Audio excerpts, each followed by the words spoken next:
ಎಲ್ರಿಗೂ ನಮಸ್ಕಾರ. ಈ ವಿಡಿಯೋವನ್ನು ನಾವು ಭಗವದ್ಗೀತೆಯ 35ನೇ ಶ್ಲೋಕದಿಂದ ಶುರು ಮಾಡೋಣ. ಶ್ಲೋಕವು ಹೀಗಿದೆ: ಅಸಂಶಯಂ ಮಹಾಬಾಹೋ ಮನೋ ದುರ್ನಿಗ್ರಹಂ ಚಲಂ ಅಭ್ಯಾಸೇನ ತು ಕೌಂತೇಯ ವೈರಾಗ್ಯೇಣ ಚ ಗೃಹ್ಯತೆ. ಶ್ರೀ ಭಗವಂತನು ಹೇಳಿದನು, ಹೇ ಮಹಾಬಾಹುವೆ, ನಿಸ್ಸಂದೇಹವಾಗಿ ಮನಸ್ಸು ಚಂಚಲ ಮತ್ತು ಕಷ್ಟದಿಂದ ವಶವಾಗುವಂತಹುದಾಗಿದೆ. ಆದರೆ ಹೇ ಕುಂತಿಪುತ್ರನಾದ ಅರ್ಜುನನೇ, ಇದು ಅಭ್ಯಾಸದಿಂದ ಮತ್ತು ವೈರಾಗ್ಯದಿಂದ ವಶವಾಗುತ್ತದೆ. ಅಸಂಯುತಾತ್ಮನಾ ಯೋಗೋ ದುಷ್ಪ್ರಾಪ ಇತಿ ಮೇ ಮತಿಃ ವಶ್ಯಾತ್ಮನಾ ತು ಯತತಾ ಶಕ್ಯೋ ವಾಪ್ತುಮುಪಾಯತಃ.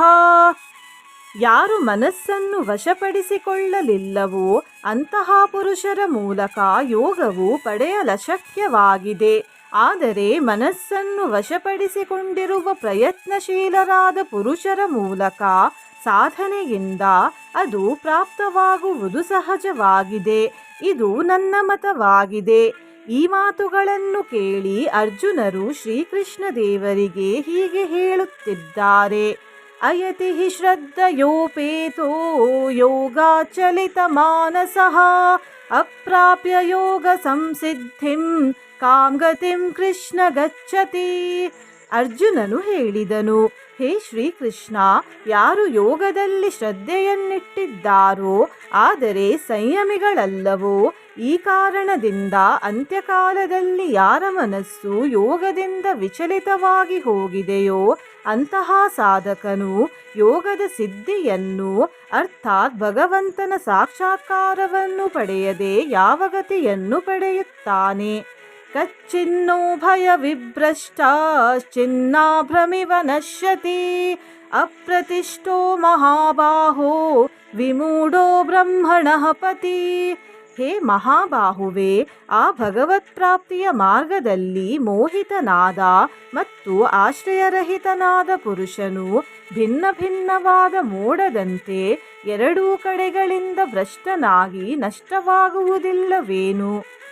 ಏತನ್ಮೇ ಸಂಶಯಂ ಕೃಷ್ಣ ಚೇತುಮರ್ಹಸ್ಯ ಶೇಷತಃ ತ್ವದನ್ಯಃ ಸಂಶಯಸ್ಯಾಸ್ಯ ಚೇತಾನಾಹ್ಯುಪಪದ್ಯತೆ. ಹೇ ಶ್ರೀಕೃಷ್ಣ, ನನ್ನ ಈ ಸಂಶಯವನ್ನು ಸಂಪೂರ್ಣವಾಗಿ ಛೇದಿಸಲು ನೀನೇ ಸಮರ್ಥನಾಗಿದ್ದೀಯೆ. ಏಕೆಂದರೆ ನೀನಲ್ಲದೆ ಬೇರೆ ಯಾರೂ ಈ ಸಂಶಯವನ್ನು ಛೇದಿಸುವವರು ಸಿಕ್ಕುವುದು ಸಂಭವವಿಲ್ಲ. ಶ್ರೀ ಭಗವಾನುವಾಚ: ಪಾರ್ಥ ನೈವೇಹ ನಾಮುತ್ರ ವಿನಾಶಸ್ತಸ್ಯ ವಿದ್ಯತೆ ನ ಹಿ ಕಲ್ಯಾಣಕೃತ್ ಕಶ್ಚಿತ್ ದುರ್ಗತಿಂ ತಾತ ಗಚ್ಚತಿ. ಶ್ರೀ ಭಗವಂತನು ಹೇಳಿದನು, ಹೇ ಪಾರ್ಥನೆ, ಆ ಪುರುಷನು ವಿನಾಶವು ಮತ್ತು ಈ ಲೋಕದಲ್ಲಿಯಾಗಲಿ ಮತ್ತು ಪರಲೋಕದಲ್ಲಿಯೇ ಆಗಲಿ ಆಗುವುದಿಲ್ಲ. ಏಕೆಂದರೆ ಹೇ ಪ್ರೀತಿಪಾತ್ರನೇ, ಆತ್ಮೋದ್ಧಾರಕ್ಕಾಗಿ ಅರ್ಥಾತ್ ಭಗವತ್ ಪ್ರಾಪ್ತಿಗಾಗಿ ಕರ್ಮ ಮಾಡುವ ಯಾವ ಮನುಷ್ಯನೂ ದುರ್ಗತಿಯನ್ನು ಹೊಂದುವುದಿಲ್ಲ. ಪ್ರಾಪ್ಯ ಪುಣ್ಯಕೃತಾಂ ಲೋಕಾನುಷಿತ್ವಾ ಶಾಶ್ವತೀಃ ಸಮಾಹ ಶುಚೀನಾಂ ಶ್ರೀಮತಾಂ ಗೇಹೇ ಯೋಗಭ್ರಷ್ಟೋಭಿಜಾಯತೆ. ಯೋಗಭ್ರಷ್ಟನಾದ ಪುರುಷನು ಪುಣ್ಯವಂತರುಗಳ ಲೋಕಗಳನ್ನು ಅರ್ಥಾತ್ ಸ್ವರ್ಗಾದಿ ಉತ್ತಮವಾದ ಲೋಕಗಳನ್ನು ಪ್ರಾಪ್ತ ಮಾಡಿಕೊಂಡು ಅವುಗಳಲ್ಲಿ ಬಹಳ ವರ್ಷಗಳವರೆಗೆ ವಾಸ ಮಾಡಿದ ನಂತರ ಶುದ್ಧವಾದ ಆಚರಣೆ ಮಾಡುವ ಶ್ರೀಮಂತರ ಪುರುಷರ ಮನೆಯಲ್ಲಿ ಜನ್ಮವೆತ್ತುತ್ತಾನೆ.